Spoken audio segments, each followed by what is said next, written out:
வருங்கால அரசு அதிகாரிகள் அனைவருக்கும் மிகப்பெரிய வணக்கங்கள். நான் தான் உங்களோட எஸ்பி வேலன். இந்த வீடியோவில் பார்த்தீங்கன்னா நம்ம 1909 இந்தியன் கவுன்சில் ஆக்ட் 1909 இந்திய கவுன்சில் சட்டம் அப்படின்றதையும் 1919 வந்த கவர்மெண்ட் ஆஃப் இந்தியா ஆக்ட் 1919 இந்திய அரசாங்க சட்டம் அப்படின்ற பற்றி இருக்கக்கூடிய முக்கியமான விஷயங்கள் எல்லாத்தையும் பார்க்க போகிறோம். வாங்க பார்க்கலாம். ரொம்ப முக்கியமாக வீடியோவுக்கு லைக் பண்ணி விட்டு வீடியோ லிங்க் உங்கள் ஃப்ரெண்ட்ஸ்க்கெலாம் ஷேர் பண்ணி விட்டு பாருங்க. வாங்க வீடியோக்குள்ள போகலாம். இப்போ 1909 1909 இந்தியா மேல ஆங்கிலேய அரசாங்கம் ஒரு சட்டம் ஒன்று கொண்டு வந்தாங்க, இந்திய கவுன்சில் சட்டம் அப்படின்னு சொல்லி அதை சொல்றாங்க.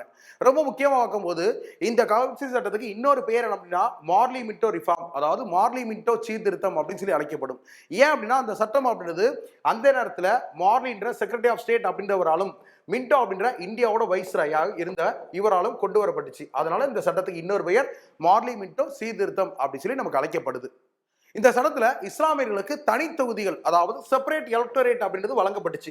செப்பரேட் எலக்டோரேட் அப்படின்னு பார்க்கும்போது நமக்கு ஒரு தொகுதியில ஒரு மாகாணத்துக்குள்ள ஒரு தொகுதி அப்படின்றது இருக்குன்னா அந்த தொகுதியில சில இடங்கள், அதாவது இஸ்லாமியர்கள் வாழக்கூடிய பகுதியில் அவங்களுக்கு மட்டும் எலெக்ஷன் அப்படின்றது, அவங்களுக்கு மட்டும் வேட்பாளர்கள், அவங்க மக்கள் மட்டும் அவங்களுக்கு ஓட்டு போடுற மாதிரி இஸ்லாமியர்களுக்கு தனி தொகுதிகள் அப்படின்றது வழங்கப்பட்டுச்சு. அதாவது செப்பரேட் எலக்டோரேட் அப்படின்னு சொல்லி சொல்லுவாங்க.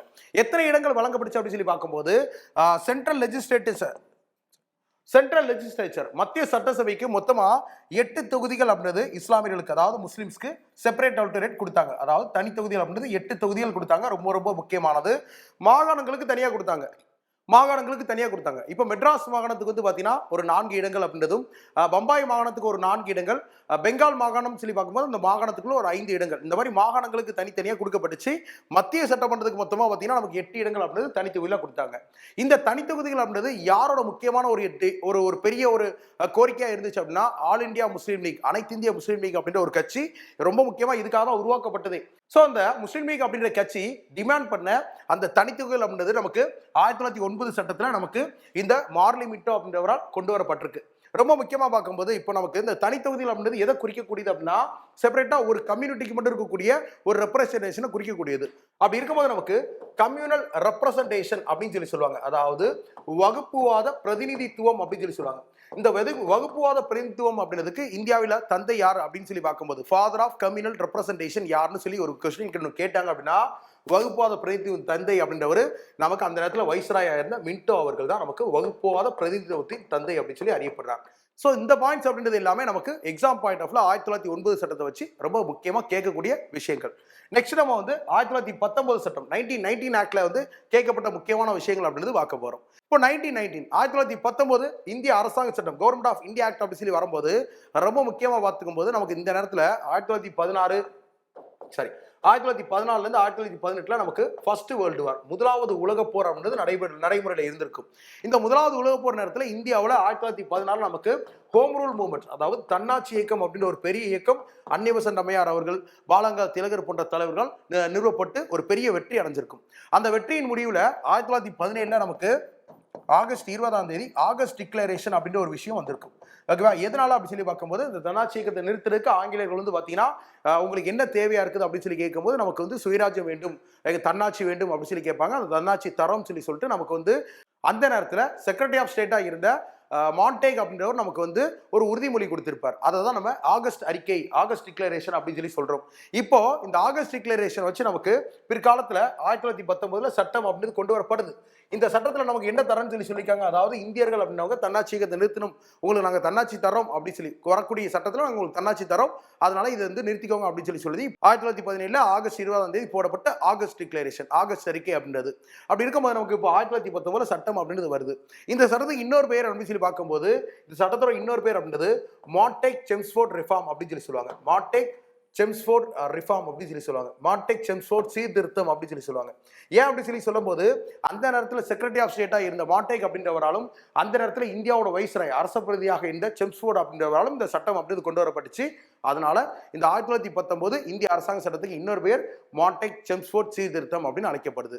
ரொம்ப முக்கியமா இந்த சட்டத்துல வந்த உடனே நமக்கு என்ன தரன்னு சொல்லி சொல்றாங்க, நமக்கு தன்னாட்சி, அதாவது மாகாணங்களை ஆளக்கூடிய உரிமையை இந்தியர்களுக்கே தரப்படும் அப்படின்னு சொல்லி சொன்னாங்க. மாகாணங்களை ஆளக்கூடியது அப்படின்னு சொல்லி பார்க்கும்போது இப்போ ஒரு மாகாணத்துல ஒரு அரசாங்கம் ஒன்று இருக்கு அப்படின்னா அதுக்கு ஒரு முதலமைச்சர் இருக்காருன்னா இங்க கூடிய அனைத்து அதிகாரங்களும் அந்த முதலமைச்சர் கொடுக்கப்படும். அந்த முதலமைச்சர் யாரா இருப்பா, ஒரு இந்தியரா இருப்பார். ஏன்னா அந்த காலத்துல ஃபுல்லா ஆங்கிலேயர்கள் இங்க இருந்து நிர்வாகத்தெல்லாம் அவங்க தான் கையில வச்சிருந்தாங்க. இதை நம்ம கேட்டோம், அதான் இந்தியர்கள் கேட்டோம். இதுதான் நம்ம சுயராஜ்யம், தன்னாட்சி அப்படின்னு சொல்லி வேற வேற பேர்ல சொல்லிட்டு இருக்கோம். அப்படி இருக்கும்போது நமக்கு தன்னாட்சி தரன்னு சொல்லி நமக்கு உறுதிமொழி கொடுத்திருக்காங்க. ஆனா 1919 சட்டம் வருது. இந்த சட்டத்துல என்ன பண்ணிட்டாங்க, மாகாணங்களுக்கு தன்னாட்சி அப்படின்றது அறிவிக்கிறதுக்கு பதிலா டயார்கி இன் ப்ராவின்சஸ் அப்படின்றது அறிவிக்கப்பட்டுச்சு. டயார்கி இன் ப்ராவின்சஸ். டயார்கி அப்படின்னா என்னது, நம்ம கேட்டது தன்னாட்சி, ஆனா அவங்க கொடுத்தது இரட்டையாட்சி. இரட்டையாட்சி எங்க இரட்டையாட்சி அப்படின்றது, மாகாணங்களில் இரட்டையாட்சி அப்படின்றது நமக்கு நடைமுறைக்கு வரப்பட்டுச்சு. இப்போ இரட்டையாட்சினா என்னன்னு சொல்லி நிறைய பேருக்கு டவுட்ஸ் இருக்கும். நல்லா கவனிச்சு. இப்போ மெட்ராஸ் அப்படின்னு சொல்லி ஒரு மாகாணம் இருக்குன்னு வச்சுக்கோங்களேன். இந்த மெட்ராஸ் ப்ராவின்ஸோட அதிகாரங்கள் இருக்குல்ல, அதாவது ஒரு அரசாங்கத்துக்கு கீழே கூடிய அதிகாரங்கள் இப்போ நமக்கு நிறைய விஷயங்கள் இருக்கு. பள்ளி கல்வித்துறை, கால்நடைத்துறை, இப்போ மீன்வளத்துறை அப்படின்னு சொல்லி நமக்கு நிறைய துறைகள் இருக்கா. இந்த மாதிரி அரசாங்க துறைகள் எல்லாத்தையுமே ரெண்டா பிரிச்சிருவாங்க. ஓகே, ஒன்று வந்து பார்த்தீங்கன்னா நமக்கு ரிசர்வ் லிஸ்ட், அதாவது ரிசர்வ் அப்படின்னா ஒதுக்கப்பட்டது. ஸோ ஒதுக்கப்பட்ட துறை அப்படின்னு சொல்லி பிரிச்சிருவாங்க. இன்னொன்று வந்து பார்க்கும்போது நமக்கு டிரான்ஸ்ஃபர் லிஸ்ட். டிரான்ஸ்ஃபர் லிஸ்ட் அப்படின்னு சொல்லி பார்க்கும்போது இதுக்கு மாற்றப்பட்ட துறைகள் அப்படின்னு சொல்லி ரெண்டா பிரிக்கப்பட்டிரும். இப்போ இந்த ஒதுக்கப்பட்ட துறைக்கு யார் ஹெட்டா இருப்பா அப்படின்னா, ஒரு பிரிட்டிஷ் கவர்னர் வந்து ஹெட்டா இருப்பார், ஒரு ஆங்கிலேய ஆளுநர் வந்து ஹெட்டா இருப்பார். அதுவே இந்த மாற்றப்பட்ட துறைகளுக்கு யார் ஹெட்டா இருப்பானா, ஒரு இந்தியன் சிஎம், ஓகே, ஒரு இந்திய முதலமைச்சர் ஹெட்டா இருப்பார். இந்திய முதலமைச்சர், நமக்கு இந்திய முதலமைச்சர் கான்செப்டே கிடையாது அப்படின்னு சொல்லி வரும்போது தான் ரொம்ப முக்கியமா இந்த சட்டத்தில் அறிவிக்கப்பட்ட இன்னொரு முக்கியமான விஷயம் என்ன அப்படின்னா, டைரக்ட் எலெக்ஷன்ஸ். அதாவது இந்தியாவில் நேரடி தேர்தல்கள் அப்படின்றது நமக்கு நடைமுறைப்படுத்தப்படும். இனிமேல் இந்தியாவில் வந்து நேரடியாக ஒரு தேர்தல் நடத்தப்படும். அதில் ஒரு இந்தியரை வந்து அந்த மக்கள் தேர்வு செய்யலாம். அந்த இந்தியர் அப்படின்றவர் அந்த மாகாணத்தில் மாற்றப்பட்ட துறைகளுக்கு தலைமையாக இருந்து அந்த நிர்வாகத்தை எல்லாத்தையும் பார்க்கலாம் அப்படின்னு சொல்லி சொல்லப்படுச்சு. அப்படி இருக்கும்போது நம்ம கேட்டது என்ன, நம்ம கேட்டது இங்கே இருக்கக்கூடிய ஒட்டுமொத்த அதிகாரங்கள், அதாவது இந்த ரிசர்வ் லிஸ்ட் அப்படின்னு சொல்லி எடுத்து பார்க்கும்போது நமக்கு இதில் ரொம்ப முக்கியமாக நமக்கு வந்து இப்போ ரொம்ப மேஜராக இருக்கக்கூடிய பவர்ஸாக இருக்கக்கூடிய டிஃபென்ஸ் அப்படின்றது, பாதுகாப்புத்துறை, ஃபினான்ஸ், நிதித்துறை, இந்த மாதிரி நல்ல நல்ல துறைகளை எல்லாத்தையுமே அவங்க பக்கம் வச்சுக்கிறாங்க. அதாவது பிரிட்டிஷ் கவர்னர் கீழே ரிசர்வ் லிஸ்ட் கீழே வச்சுக்கிறாங்க. அதுவே இந்தியர்கள்ட்ட தரக்கூடிய பவர்ஸ் அப்படின்னு பார்க்கும்போது அதிகாரங்கள் கொஞ்சம் கம்மியாக இருக்கக்கூடிய, பவர்ஸ் கொஞ்சம் கம்மியாக இருக்கக்கூடிய எஜுகேஷன் அப்படின்றது, டிரான்ஸ்போர்ட், ஹெல்த், சுகாதாரம், இந்த மாதிரி ஓரளவுக்கு அதிகாரங்கள் கம்மியாக இருக்கக்கூடிய பவர்ஸ் மட்டுமே நம்ம கிட்ட கொடுக்குறாங்க. அதுதான் நம்ம மாற்றப்பட்ட துறைக்கு சொல்றாங்க. மாற்றப்பட்ட துறைக்கு ஒரு இந்தியன் சிஎம் இருக்கிறார். நம்ம கேட்டது என்னது, ஒட்டுமொத்த அதிகாரங்கள் அப்படின்றது இந்தியர்களுக்கு வேணும். அதாவது மாகாணத்தோட ஒட்டுமொத்த அதிகாரமும் இந்தியர்களுக்கு வேணும் சொல்லி நம்ம கேட்டிருப்போம். ஆனா அவங்க நமக்கு என்ன கொடுத்திருக்காங்க, இரட்டையாட்சி அப்படின்றது கொடுத்திருக்காங்க. அதுவும் எங்க, மாகாணங்கள்ல இருக்கக்கூடிய அதிகாரங்கள் எல்லாத்தையுமே இரட்டையாட்சி அப்படின்றது கொடுக்கப்பட்டுச்சு.